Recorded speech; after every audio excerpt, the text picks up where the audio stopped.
고수의 문법의 안종민 강사입니다. 오늘은 품사에 대해서 살펴보겠습니다. 품사의 분류. 품사는 문장 성분이랑 좀 헷갈려요. 그죠?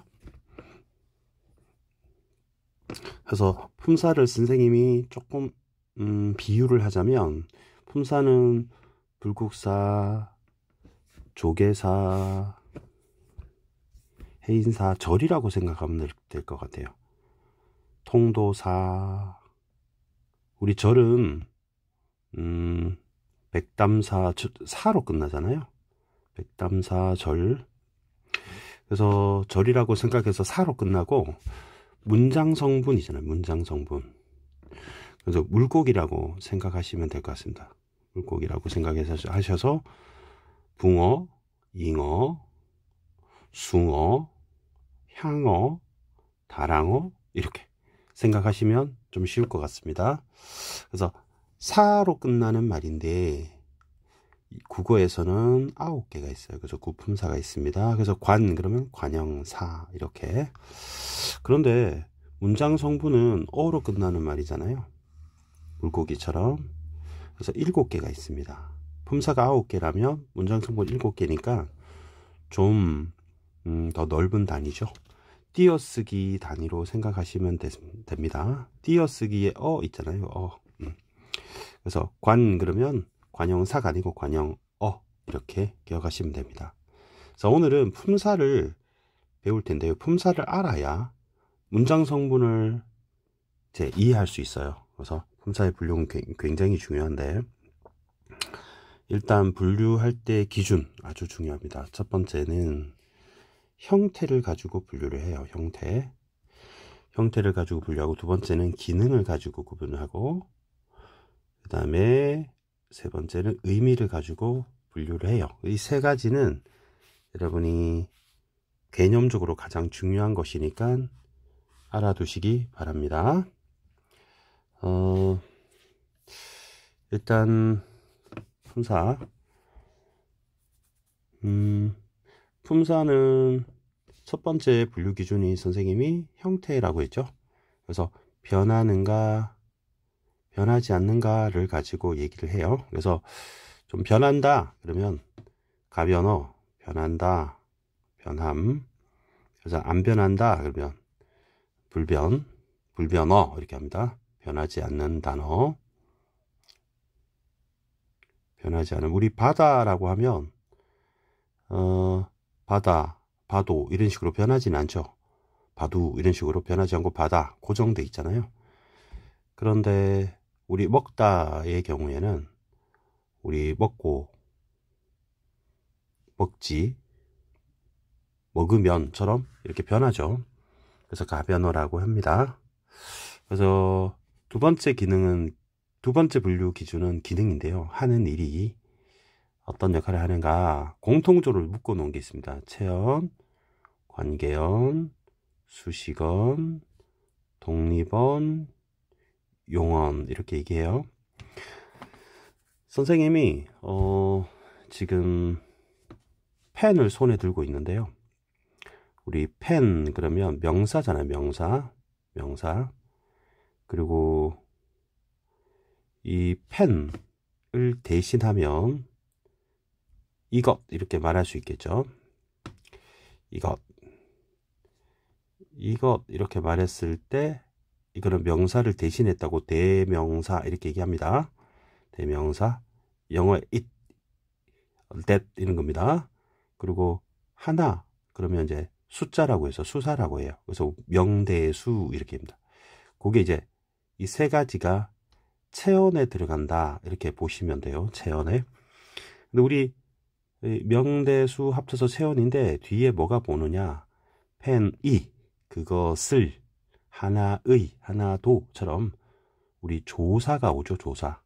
그래서 여러분 9개 중에 명대수 조 이렇게 여러분이 기억하시면 돼요. 관계어에 조사가 있어요. 그래서 1개가 있고 여기는 3개가 있고 이게 1개가 있죠. 그리고 여러분 꼭 명심해야 되는 것이 관체부용이에요. 관체부용. 따라해 보실래요? 관체부용. 관체부용입니다. 그래서 관형어는 체언을 수식하고 부사어는 용언을 수식한다. 이렇게 하죠. 근데 그 용언이라고 하는 것에 동사와 형용사가 있어요. 동사는 여러분이 제일 사랑하는 단어, 동사 먹다 기억하시면 되고, 형용사는 예쁘다 기억하시면 됩니다. 먹다, 예쁘다. 그러면 여러분이 몇 개를 외웠냐? 명, 그죠? 대, 수, 조. 4개에다가 동사, 형용사까지 하면 6개를 외웠죠? 근데 우리 감탄사가 있어요. 감탄사. 감탄사는 이런 거잖아요. 근데 뭐 외우나 마나. 되게 간단한 거니까 요 추가를 하면 7개죠. 근데 쌤이 아까 관체부용 그랬잖아요. 그래서 관형사, 부사 이렇게 기억하시면 총 9개가 되겠죠. 자, 우리 명사는 꽃 같은 건데 국어에서 75.4%가 명사라고 해요. 그래서 우리 끝말잇기 이렇게 할 때 우리 명사를 가지고 하잖아요. 기러기, 그죠? 기저귀 하면은 귀딱지 이런 식으로 대명사 이렇게 얘기하죠. 근데 아이들이 여러분들이 좀 헷갈려하는 게 3개가 있어요.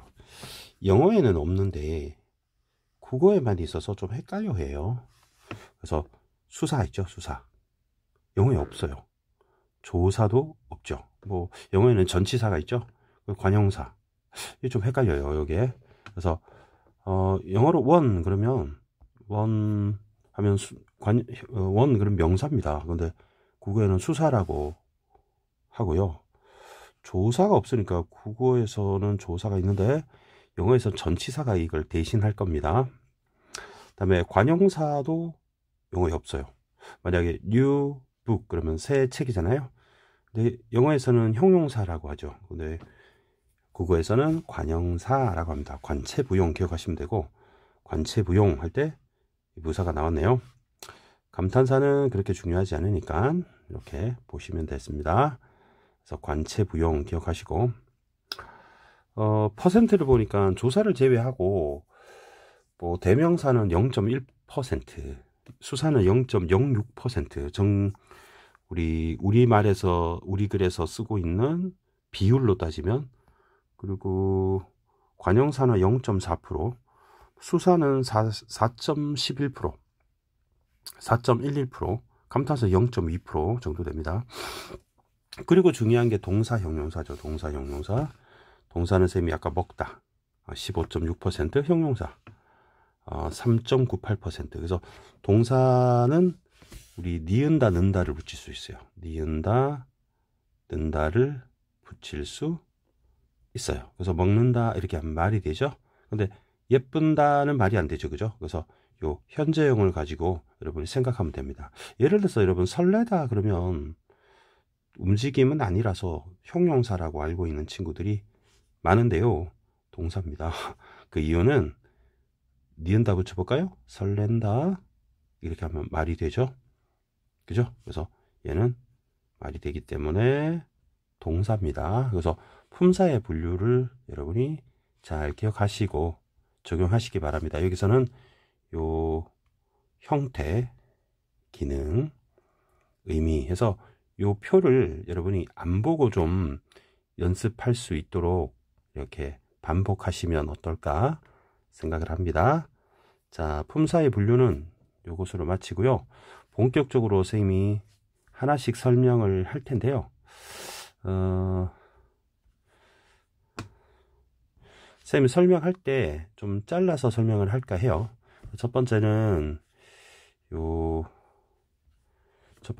이렇게 체언을 이렇게 설명을 하나 하고요. 그 다음에 조사가 중요합니다. 조사 이렇게 잘라서 설명을 하고, 그 다음에 수식어는 이렇게 잘라서 설명하겠습니다. 그 다음에 독립어는 뭐 굳이 안 해도 될 것 같고요. 그 다음에 동사, 형용사가 좀 길지만 설명하겠습니다. 참, 여러분이 지금 가변어 설명을 할 때 동사, 형용사가 가변어라고 했잖아요. 먹고, 먹으니, 예쁘고, 예쁘면, 예쁘니 이렇게. 그런데 우리 서술격 조사이다라는 게 있잖아요, 그죠? 학생이다 할 때 학생이고 학생이니처럼 예외적으로 서술격 조사도 가변어에 속해요. 가변어에 속한다. 그래서 요거도 좀 시험에 나올 수 있습니다. 그래서 이렇게 표를 완벽하게 여러분이 암기하시면 어떨까 싶습니다. 그러면 이따가 그 다음 강의에 체언할 때 다시 만나보겠습니다. 안녕.